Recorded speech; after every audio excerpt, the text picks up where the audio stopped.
Comprendre le crédit. Le crédit est un outil très utile, tant que vous ne perdez pas le contrôle. C'est important de payer vos comptes à temps et au complet, afin de vous bâtir un bon dossier de crédit.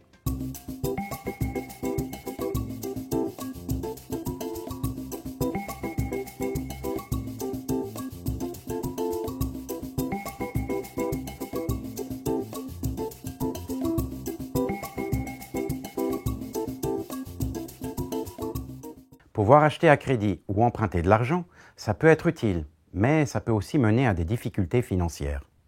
C'est pourquoi il est important de savoir comment gérer son crédit adéquatement.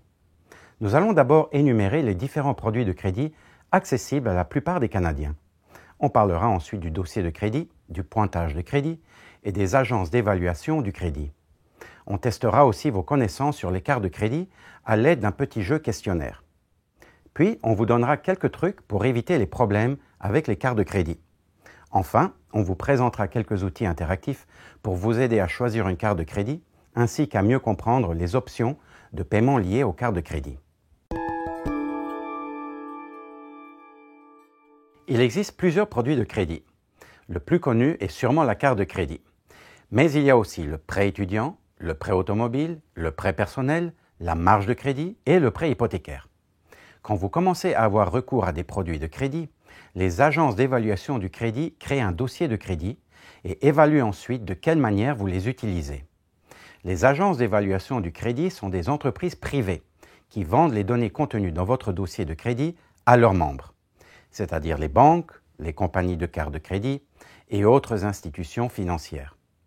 La majorité des Canadiens possèdent un dossier de crédit dans une agence d'évaluation du crédit.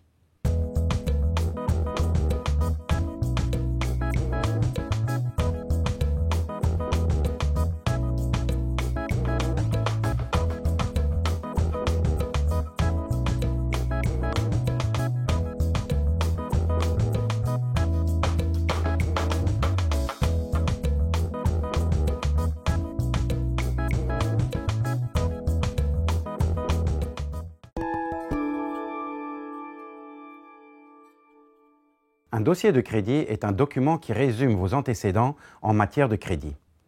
Bâtir un solide historique de crédit est important pour votre santé financière. Votre dossier de crédit est créé lorsque vous empruntez de l'argent ou que vous demandez du crédit pour la première fois. Plusieurs informations personnelles se trouvent dans votre dossier de crédit, comme les dates d'ouverture de compte et de demande de prêt, l'argent que vous devez, les retards de paiement et toute dette envoyée à une agence de recouvrement. Lorsque vous faites une demande pour obtenir un produit de crédit, le prêteur analyse votre dossier de crédit avant de l'approuver ou pas. Il veut minimiser les risques et s'assurer que vous êtes un bon emprunteur et que vous avez bien géré vos dettes par le passé. Saviez-vous que des retards de paiement ou autres données négatives vont demeurer dans votre dossier pendant plusieurs années? La durée varie selon les agences d'évaluation du crédit et parfois selon les provinces. Pour en apprendre plus sur le sujet, lisez la publication « Comprendre votre dossier de crédit et votre pointage de crédit » publié par l'Agence de la consommation en matière financière du Canada. Un pointage de crédit est un nombre à 3 chiffres, établi selon les informations contenues dans votre dossier de crédit, ainsi que d'autres facteurs. Chaque agence d'évaluation du crédit possède sa propre méthode de calcul pour déterminer les pointages de crédit. Les prêteurs peuvent aussi calculer votre pointage de crédit selon leur propre formule. Au Canada, les pointages de crédit varient entre 300 et 900 points, 900 étant le meilleur pointage. Comment votre pointage de crédit est-il calculé? De manière générale, vous accumulez des points lorsque vos actions démontrent que vous utilisez votre crédit de façon responsable. Vous perdez des points pour les actions qui démontrent que vous avez de la difficulté à gérer votre crédit. Les principaux facteurs qui affectent votre pointage de crédit sont l'historique des paiements, l'utilisation du crédit disponible, la durée de l'historique du crédit, le nombre d'enquêtes liées à votre dossier de crédit, la variété de produits de crédit que vous utilisez. Au Canada, il y a 2 principales agences d'évaluation du crédit, TransUnion et Equifax. Vous pouvez obtenir gratuitement votre dossier de crédit auprès de ces 2 agences. Vous pouvez aussi obtenir votre pointage de crédit moyennant certains frais. Il est important de vérifier régulièrement votre dossier de crédit pour vous assurer qu'il ne contient pas d'erreur ou que vous n'avez pas été victime de fraude. Une simple erreur dans votre dossier pourrait vous causer des problèmes lors d'une demande de crédit. Pour obtenir gratuitement votre dossier de crédit, vous pouvez en faire la demande par la poste, télécopieur, téléphone ou même en personne. Vous devez le recevoir par la poste ou en personne. Il y a habituellement des frais pour le télécharger de l'Internet. Connaître votre dossier de crédit est important. Si vous avez de mauvais antécédents, il pourrait être plus difficile pour vous d'obtenir une carte de crédit ou un prêt. Vous pourriez même devoir payer plus cher pour emprunter de l'argent. Cela pourrait même inciter un propriétaire à vous refuser la location d'un appartement et un employeur l'octroi d'un emploi. Alors, vérifiez vos antécédents de crédit annuellement et appliquez-vous à améliorer votre pointage de crédit.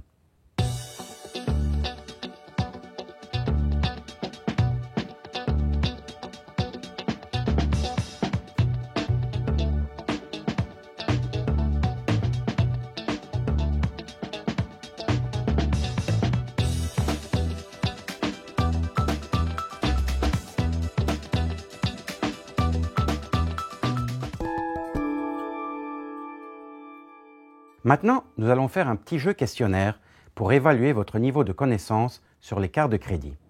Alors, vrai ou faux? Payer votre solde de carte de crédit seulement 2 ou 3 jours après la date d'échéance n'a aucun effet sur votre dossier de crédit. C'est faux. Peu importe sa durée, un retard de paiement pourrait être enregistré dans votre dossier de crédit et y rester pendant plusieurs années, sans oublier les frais d'intérêt que vous aurez à payer. Vrai ou faux? Toutes les cartes de crédit ont le même délai de grâce, c'est-à-dire la période sans intérêt au cours de laquelle vous pouvez payer votre solde au complet sans pénalité. C'est faux. Chaque institution fixe son délai de grâce. Pour les institutions financières sous réglementation fédérale, la loi exige un délai de grâce d'au moins 21 jours. Mais ce délai peut être plus long selon les prêteurs. Vrai ou faux? Pour une avance de fonds, vous devez payer des intérêts à compter de la date à laquelle vous obtenez l'avance jusqu'à la date à laquelle vous la remboursez au complet. C'est vrai. Les intérêts sont calculés à compter de la date à laquelle vous obtenez l'avance. Contrairement à un achat par carte de crédit où l'intérêt commence à être calculé seulement après le délai de grâce. Sauf si vous êtes porteur d'un solde mois après mois. J'espère que vous avez eu toutes les bonnes réponses. Avant d'accepter toute forme de crédit, prenez la peine de lire les conditions de l'entente et de bien comprendre vos droits et responsabilités.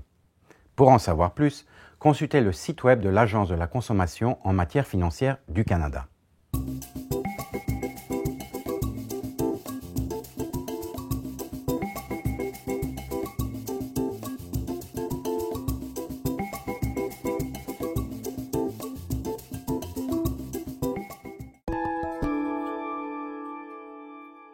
La carte de crédit est un mode de paiement utile, mais n'oubliez pas qu'acheter avec une carte, c'est la même chose que lorsque vous contractez un prêt. Vous devez rembourser votre emprunt. Pour éviter d'avoir des problèmes avec les cartes de crédit, voici quelques conseils. Payez votre solde au complet chaque mois. Vous éviterez ainsi les frais d'intérêt. Si vous ne pouvez pas régler votre solde au complet, ne vous contentez pas de faire le paiement minimum. Payez autant que vous le pouvez afin de réduire le plus possible le montant des frais d'intérêt. Payez quelques jours avant la date d'échéance pour être sûr que votre paiement sera crédité à temps. C'est votre responsabilité d'assurer que votre paiement arrive à temps. Si vous êtes du genre à toujours reporter un solde, procurez-vous une carte de crédit à taux d'intérêt réduit. Toutes les institutions financières les offrent, parfois avec un frais annuel réduit. Enfin, si vous le pouvez, transférez le solde de votre carte de crédit à une marge de crédit, dont le taux d'intérêt est moins élevé. Cette façon ne fonctionne bien que si vous êtes assez discipliné pour rembourser la marge de crédit sans faire d'autres achats à crédit en même temps. Évitez les tentations. Laissez votre carte de crédit à la maison tant que vous n'aurez pas remboursé votre dette.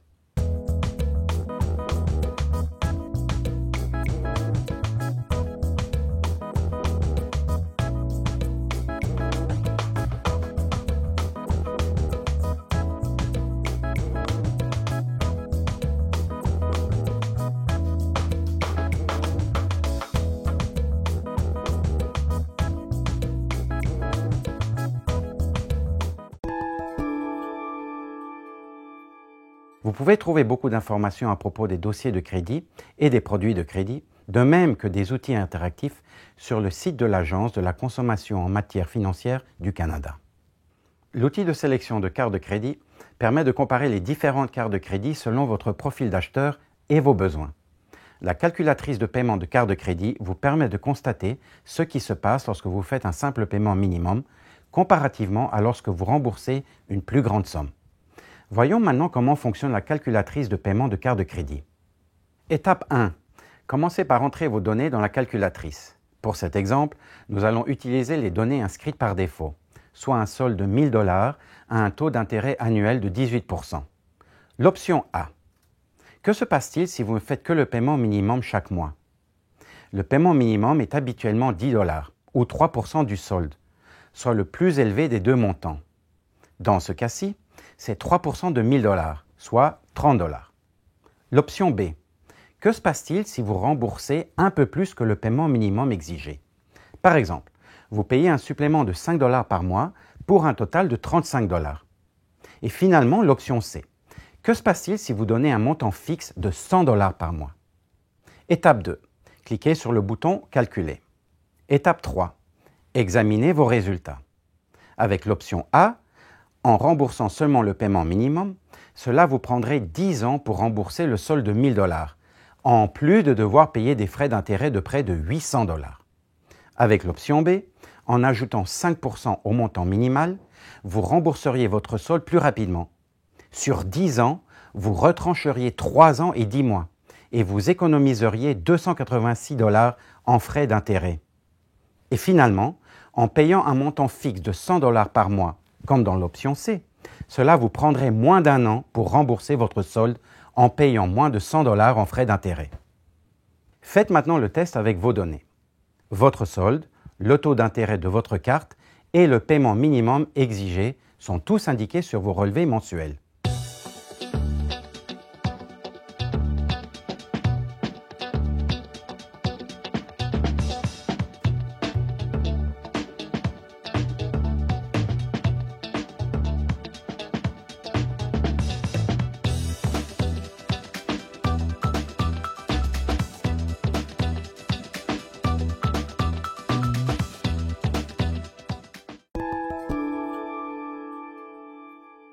Pour conclure, résumons ce que nous avons appris.